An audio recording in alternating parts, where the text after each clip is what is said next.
जब कोई सैनिक देश के लिए लड़ता है तो तमाम देशवासियों को उस पर गर्व होता है। दुर्भाग्यवश यदि वह वीर गति को प्राप्त हो जाता है, उसके बाद क्या होता है, कभी आपने सोचा है? उसके बाद कुछ दिन तक तो हम भारत माता की जय और बहुत सारी चीज नारा लगाते हैं। उसके बाद क्या होता है, इस केस से मैं समझाने का प्रयास करता हूं।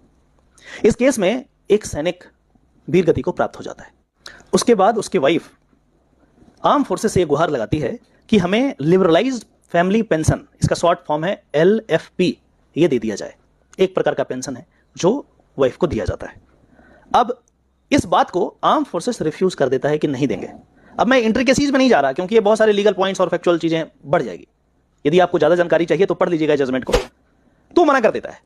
Aggrieved by this decision of arm forces, the lady window approach करती है आर्म फोर्स ट्रिब्यूनल को। आर्म फोर्स ट्रिब्यूनल ये कहता है कि भाई क्यों नहीं दिए तुम, ये फैमिली पेंशन क्यों नहीं दिए, तुम इसको दो।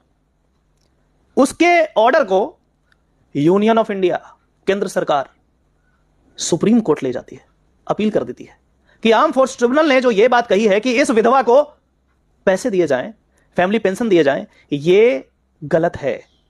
इस विधवा को, जिसका हस्बैंड लड़ते लड़ते देश के लिए वीर गति को प्राप्त हो गया, ये इस पेंशन की हकदार नहीं है। ये समराइज करके मैं बता रहा हूं। माने सुप्रीम कोर्ट ने आउटराइटली 50,000 का कॉस्ट लगा दिया यूनियन ऑफ इंडिया पे कि शर्म नहीं आती तुम्हें, ऐसे केसेस को सुप्रीम कोर्ट में ला रहे हो, इस लेडी विडो को आप सुप्रीम कोर्ट तक दौड़ा रहे हो। और एग्जैक्ट लाइन में पढ़ के सुनाता हूं। माननीय सुप्रीम कोर्ट का कहना है कि soldiers widow should not have been dragged to court. Supreme court imposes ₹50,000 cost to centre for challenging pension order.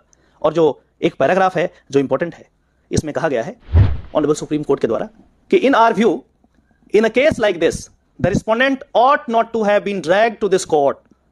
इस विधवा को, जिसका हस्बैंड शहीद हो गया, इसको तुम कोर्ट में क्यों ड्रैग किए? तुमको नहीं करना था यह काम। And the decision making authority of the appellants ought to have been sympathetic to the widow of a deceased soldier who died in harness. Therefore, we propose to impose cost quantified as ₹50,000, which will be payable to the respondent. Court observed. अब ये सारी चीजें main media में नहीं आएगी, नुकसान होगा, उनके रेपुटेशन पे धब्बा लगेगा, क्योंकि बाहर में तो हमें जय जवान जय किसान और पता नहीं क्या क्या बोलना है, लेकिन कोर्ट में क्या हो रहा है सर, वो मैं आपको बताया हूं। यदि विशेष जानकारी चाहिए तो आप इस जजमेंट को पढ़ लीजिएगा, आपको पता लग जाएगा कि किस लेवल का आर्गुमेंट, किस लेवल की चीजें कोर्ट ऑफ लॉ में गवर्नमेंट करती है, वो भी उनके अगेंस्ट जो देश के लिए ही लड़ते लड़ते शहीद हो गए।